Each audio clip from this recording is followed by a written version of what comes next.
প্রাত হলেন তৃণমূল বিধায়ক ইদ্রিস আলী।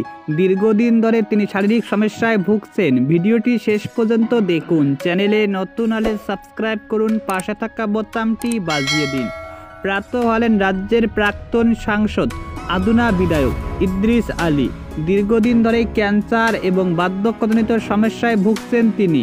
ভর্তি ছিলেন একটি বেসরকারি হাসপাতালে। সেখানে বৃহস্পতিবার দুপুর 2:20 শেষ নিঃশ্বাস ত্যাগ করে বিধায়ক ইদ্রিস আলী। মৃত্যুকালে তার বয়স ছিল 73 বছর। তার মৃত্যুতে শোকের ছায়া নেমে এসে তৃণমূল শিবিরে। মুখ্যমন্ত্রী মমতা বন্দ্যোপাধ্যায় ইদ্রিস আলীর মৃত্যুতে শোক প্রকাশ করেছে। প্রয়াত বিধায়কের পরিবারকে সমবেদনা জানিয়েছে মুখ্যমন্ত্রী মমতা বন্দ্যোপাধ্যায়।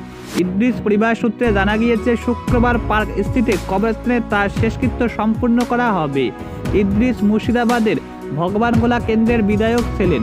তবে কোভিড আক্রান্ত হয় 2021 সালে বিধানসভা ভোটে সেভাবে প্রচারে তাকে লক্ষ্য করা যায়নি। তা সত্ত্বেও অবশ্যই 1 লক্ষের বেশি ব্যবধানে নিকটতম প্রার্থীকে প্রতিদ্বন্দ্বিতায় হারিয়ে তিনি জয়ী হয় বিধানসভায়। তবে ঘনিষ্ঠ মহল সূত্রে জানা গিয়েছে, কোভিড আক্রান্ত হওয়ার পর থেকে ইদ্রিস আলী শরীর ভাঙতে শুরু করে। চলাফেরার ক্ষেত্রে তার সমস্যা হচ্ছে।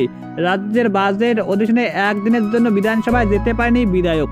ইদ্রিসের রাজনৈতিক জীবন শুরু হয়েছে কংগ্রেস থেকে। কংগ্রেস অন্দরে সোমেন মিত্রের ঘনিষ্ঠ হিসেবে পরিচিত ছিলেন তিনি। সোমেনের হাত ধরে কংগ্রেস থেকে তৃণমূলে আসেন তিনি। 2011 সালে বিধানসভা নির্বাচনে মুর্শিদাবাদের জঙ্গলি আসন থেকে তাকে প্রার্থী করে তৃণমূল। তবে সেইবার তিনি জয়ের মুখ দেখতে পারেনি। 2014 সালে বসিরহাট লোকসভা কেন্দ্রে তাকে প্রার্থী করে রাজ্যের শাসক দল তৃণমূল কংগ্রেস। বিপুল ব্যবধানে জয়ী হয় ইদ্রিস আলী। তবে 2019 সালে টিকিট আর দেয়নি তাকে। তবে উলুবেড়িয়া পূর্ব বিধানসভা কেন্দ্রের উপনির্বাচনে তাকে প্রার্থী করা হয়। জিতে বিধানসভায় যায় ইদ্রিস আলী। 2021 সালের বিধানসভা ভোটে তাকে ইতিমধ্যে ভগবানগোলা আসন থেকে প্রার্থী করে তৃণমূল কংগ্রেস। রাজনৈতিক ছাড়া পেশাগত জীবনে কলকাতা হাইকোর্টের আইনজীবী হিসেবে সুনাম অর্জন করেছে ইদ্রিস আলী। তাছাড়া পারিবারিক সূত্রে বেকারি ব্যবসা রয়েছে তার। ইদ্রিসের পরিবারে রয়েছে স্ত্রী, 2 মেয়ে এবং 1 ছেলে। রাজনৈতিক জীবনে খ্যাতির পাশাপাশি নানা বিতর্কের সঙ্গী ছিলেন তিনি, এমনটাই জানা গিয়েছে।